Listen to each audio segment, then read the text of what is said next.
Hello, welcome to the CEO dgla YouTube channel.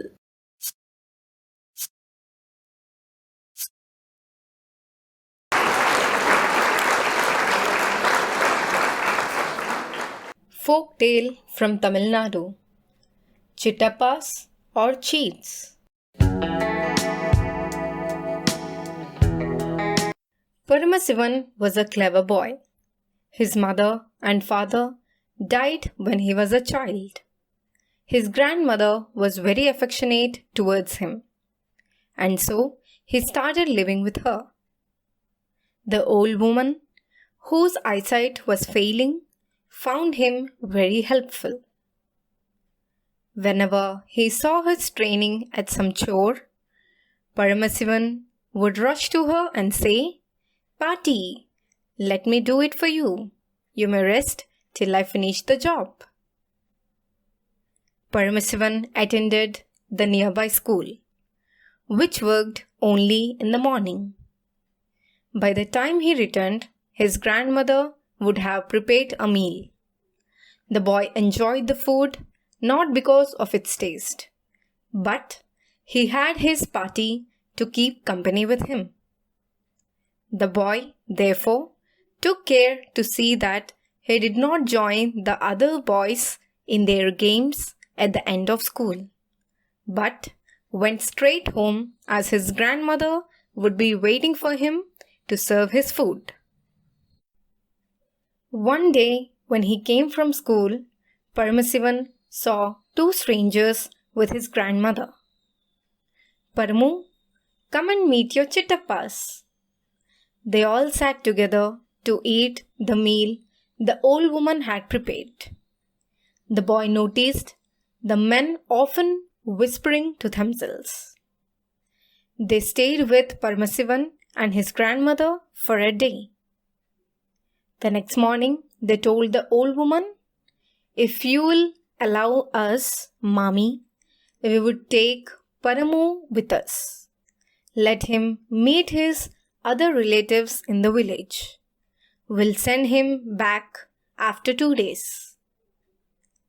The boy was not very happy about leaving his grandmother alone. But on seeing her nodding in approval, he went with them. The three had not walked far when they asked Paramasivan to carry their box and basket. One of them placed the basket on his head, and the other, who had a box with him, made him hold it by the handle.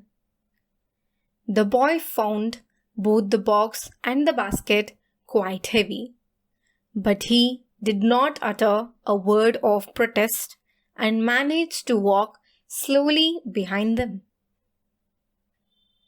Luckily, they reached a village and stopped there.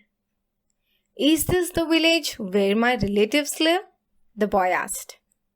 He saw the two men looking at each other and smiling wickedly. Paramasivan realized that his suspicion had only been confirmed.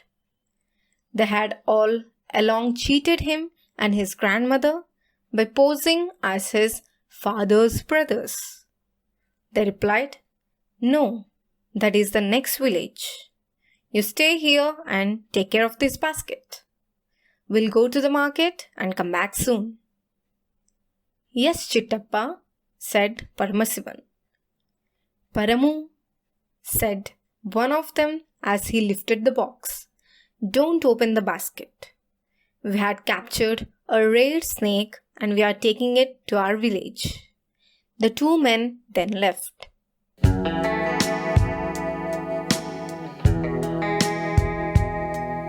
Paramasivan waited for them for a long time, but there was no sign of them. He was feeling hungry. It was a deserted place and there was no road nor many trees. He sat on the roots jutting out of a tree, contemplating how long he should wait, and if his uncles did not turn up, how he should go back to his grandmother. Out of sheer curiosity, He opened the basket and kept the lid aside. He did not see any snake. There was a neatly folded shawl on top.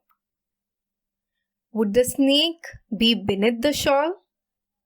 He gave a little kick to the basket and stood away. No snake came out. He cautiously lifted the shawl and found that the basket contained eatables, sweetmeat, and some delicacies. Paramasivan let out a sigh of relief. He could now satiate his hunger, and if his uncles questioned him, he would have a perfect answer. How long could he remain hungry? One thing was certain.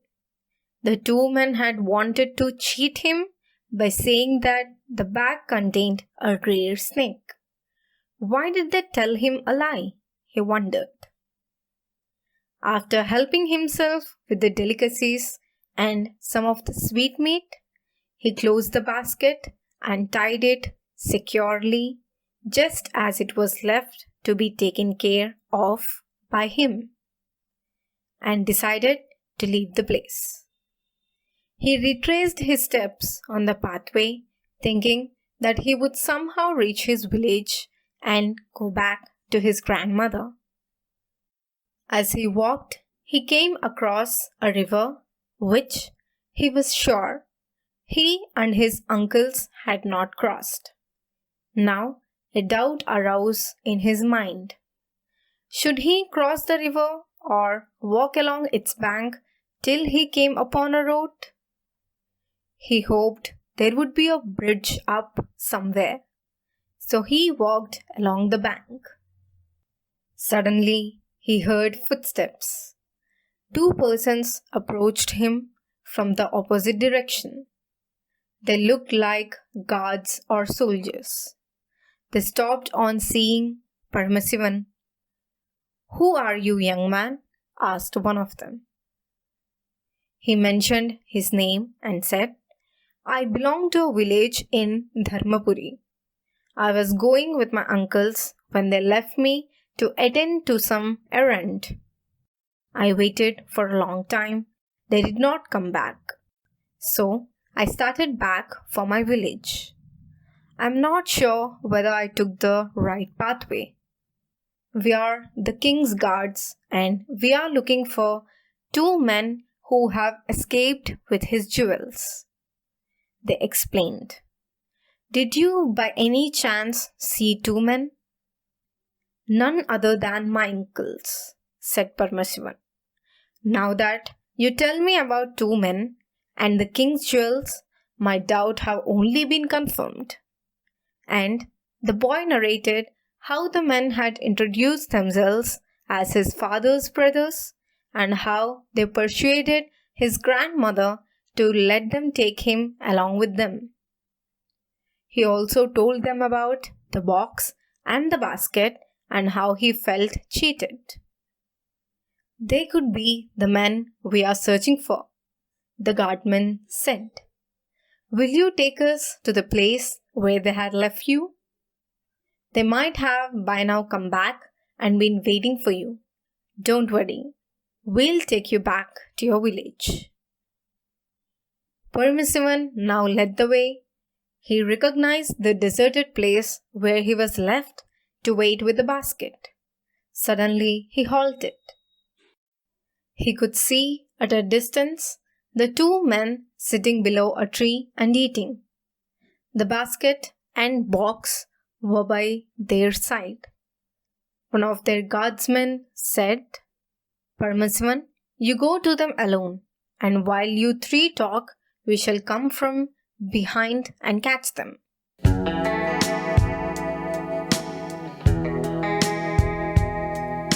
"If they are not the men we want, we shall let them free. Remember, we'll take you back to your village." Paramasivan looked forward to some exciting adventure.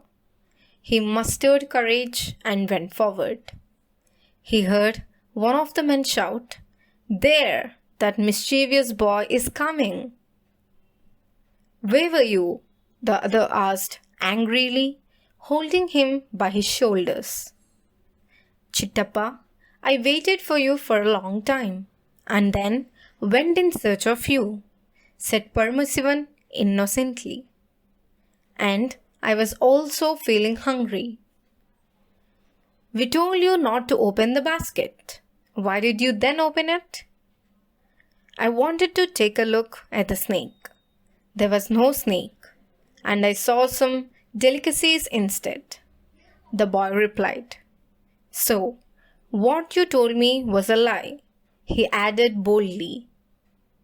One of the men caught Paramasivan's hand and the other was about to thrash him. The boy resisted and there was a scuffle. The two men did not notice the guardsmen behind them. They knew their presence only when their hands were caught and tied from behind.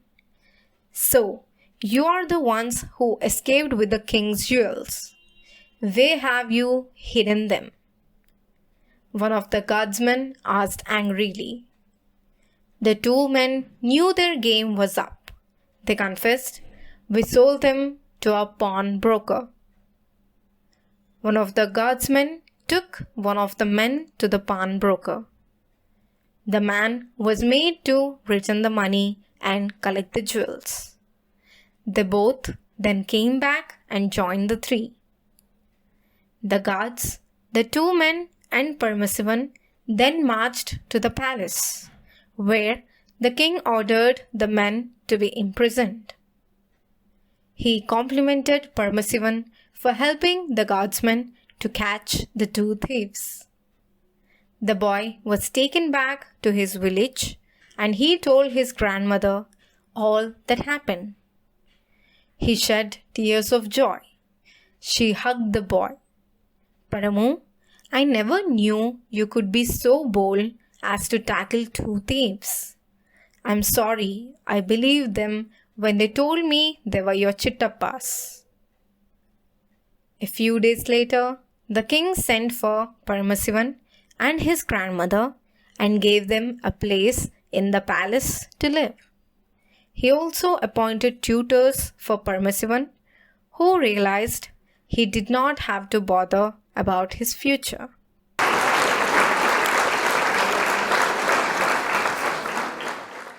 Dhanyavad. Thank you. If you like this video, do like, subscribe and share. See you in the next one. Bye bye.